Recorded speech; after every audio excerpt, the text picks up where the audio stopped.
It's anybody's guess if what Ben Bernanke is going to say about taper. Word on the street is they expect him to announce some tapering of the bond purchases from 85 billion to 65 billion. But a lot of times this guy does the opposite. What the word on the street is. There's two basic things out there. One where they're trying to pump up the good news for the economy. It looks like the ADP jobs report, not the non-farm. It's ADP jobs report. It's probably not the best data in the world, but it looks like they're adding about 200,000 jobs a month. Still moving along pretty well. Came out a little bit ahead of what it was expected, but it looks like the GDP for the first quarter, basically it was revised down to 1.1% from 1.8%. And also, personal consumption growth slowed to 1.8% in Q2. So it's not that great. It's not that great. The GDP is not that great. Sometimes it's a mixed bag of what's going on. So I really don't know what Ben Bernanke is going to do. But sometimes this guy does the unexpected. Wages and salaries increased in the second quarter, in contrast to a decrease in the first. The news economically is like a mixed bag.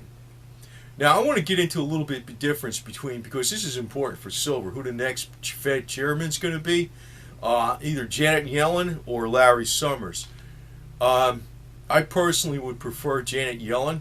And that's probably saying a lot for me, because I usually don't like women in charge of anything, to tell you the truth, That's not really sexist, but I think, someone would regard it that way, but I personally think a lot of times the male is more driven and more ambitious and more focused in on his work. But I think Janet Yellen would be the better one for the job, because she probably has a better heart, and in a true sense. Now, you probably hear that statement and thinking they're all evil. I don't think so. I don't particularly like Larry Summers. He was the Treasury Secretary during the Clinton administration for a couple of years, I think in 1999, and was one of the years. And he was also the first Jewish president of Harvard for several years. He's Jewish. Janet Yellen's Jewish. I know a lot of people say it's a big financial conspiracy or something. But I think Janet Yellen is somebody, I don't think Obama's going to pick her, because he flat out stated that he likes Larry Summers. He just stated that very recently. And I'm like, man, I hope it doesn't happen that way. Janet Yellen, the difference between the two, she says she's very, very concerned about employment in the country. See all these numbers where they're saying everything's looking great. I think they're all BS. As a matter of fact, the U.S. Census Department, the ones that actually go around, they are actually asking people, they're having censuses going around, see, what the real employment status is in the United States versus these fluff numbers, because, the president wants good numbers so he could tell everybody everything's going great, but it's not. I think Janet Yellen, she would be more dovish than Larry Summers, because she's going to keep QE on harder until the problem is fixed. Actually, that's what you probably need to do.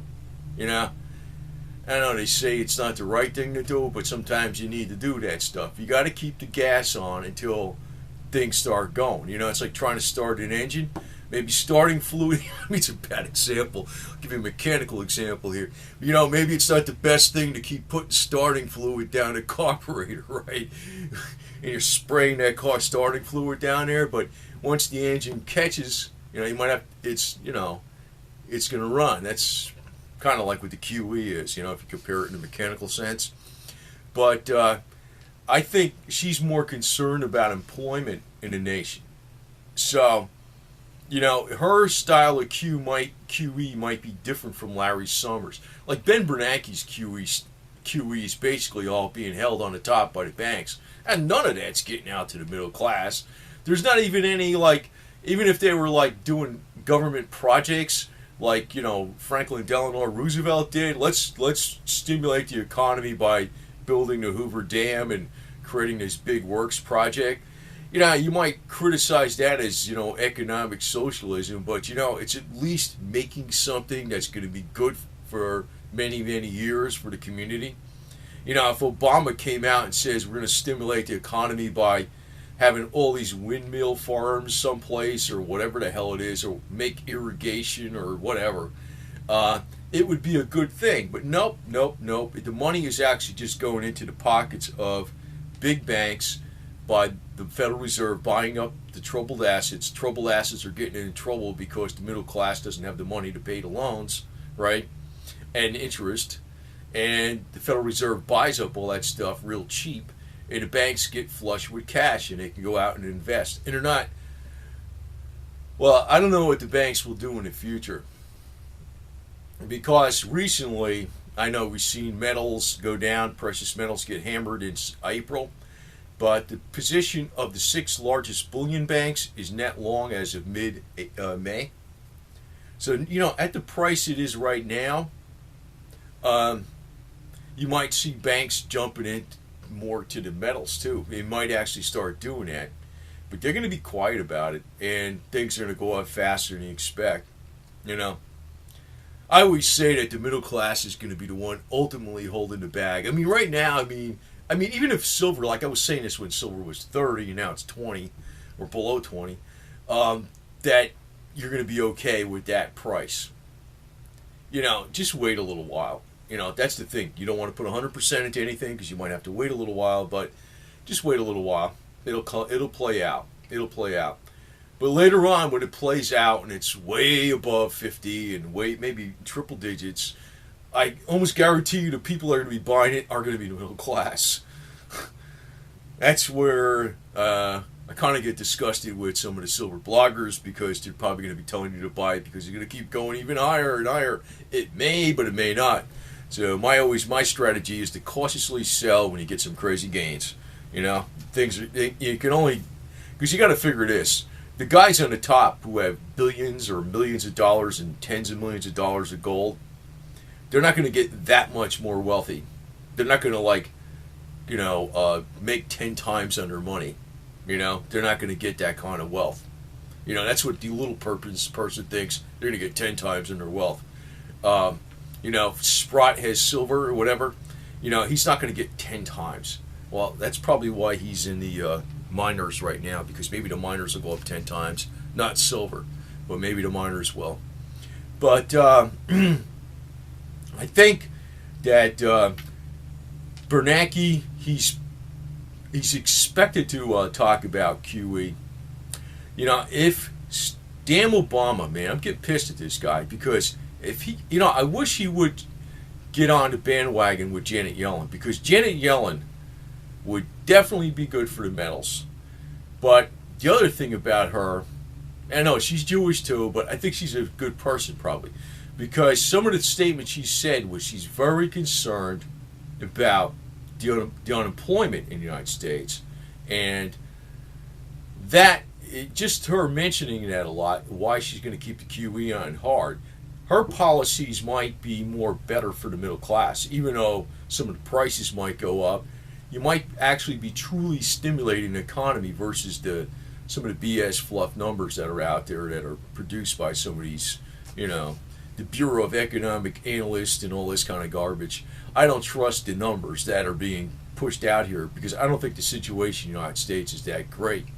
And a very simple 101 indicator of that is copper prices, for one, and prices of all commodities except oil. Pretty much all the commodities have not been doing that well, including the base metals. So if the economy was super good, why aren't those prices going up?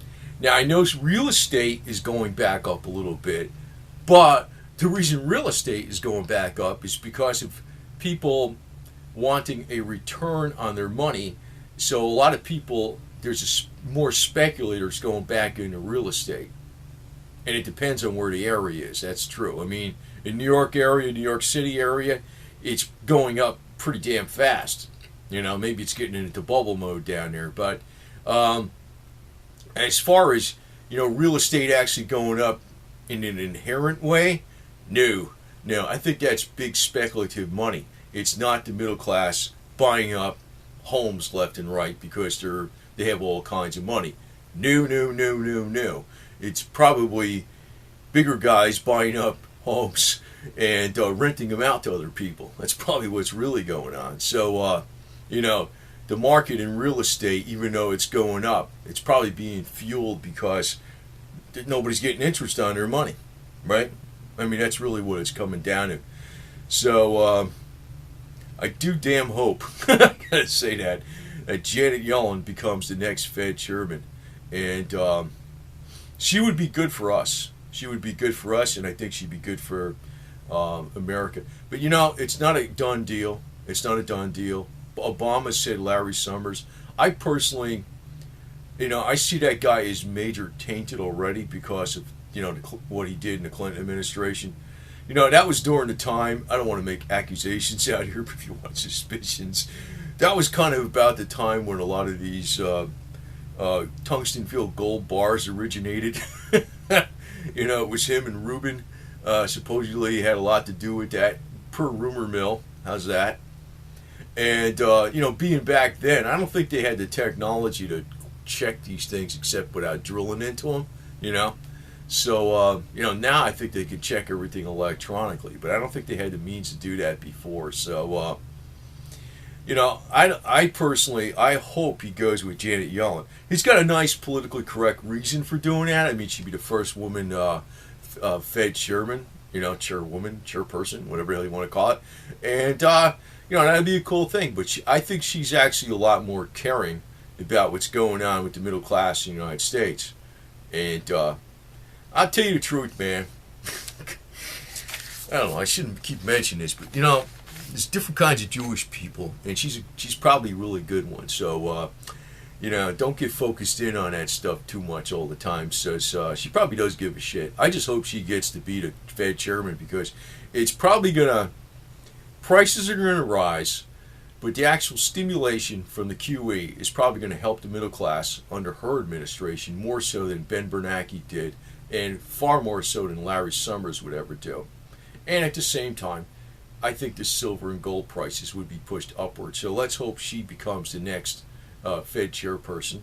And Bernanke, if I just took a guess, just, not a guess, but I noticed that a lot of times Bernanke does the opposite of what investors think he's going to do. The word is on the street right now. He's going to announce taper, going from 85 billion to 65 billion. I think he might not. Because GDP is actually not that good. So he's going to keep it up. It also, the crooks on the top, the banks, this QE policy is not really helping the middle class. It's just helping them. It's just helping the big banks to accumulate lots more assets cheap. Because any of the junk they got on their balance sheets, like the big banks, any of the junk they have, troubled assets from the middle class being squeezed so hard they can't pay back the loan. So it's troubled assets, right? The Fed buys them up, gives them a whole bunch of cash, and then these guys can go out and try to buy things and get the best deal on a dollar, which is pretty easy to do when the middle class is squeezed. So why wouldn't he keep up that racket? So that would be the opposite of what's on the street right now, where the expectation is that he's going to taper. He may not. Then again, the jerk could freaking taper, then change his mind in 3 days. He's another one for that shit. But I got to say this with Ben. You got to remember, it's not exactly what he says, it's what he doesn't say. So, one of the things I think where you're going to get, the dollar is going to get hammered, is they devalue all the, in other words, they knock down the debt rating of all these countries in Europe. They were doing it last year, and, and we had the S&P knock down the U.S. debt rating from AAA to AA. I think that's going to come back into crisis mode again. It ain't going away. The government is self-funding itself. Because as they're squeezing the middle class, they're killing their tax base, right? The big rich bastards and the big corporations, they got all kinds of loopholes, man. You know, they could push their income over to BVI or Ireland or Cyprus or whatever the hell they want to do, and they don't even pay freaking taxes, you know? Or not much. So, you know what I'm saying? And you know, I noticed charts, I'm going on here too long, but I noticed charts out there that show the wealthy pay most of the taxes. But that's not the ultra wealthy. I ain't talking about the 1% even. I'm talking about the 1 basis point. The 1 basis point gets over. And there's actually a tenth of the 1 basis point. Those guys get over. They get over. There's all kinds of shit they do. So, I don't know. I might get into some of that because I don't know that much about it, but I know some things that probably aren't on the net about that type of stuff. And maybe I'll say what some of those things are. But they're legal, man. They're legal.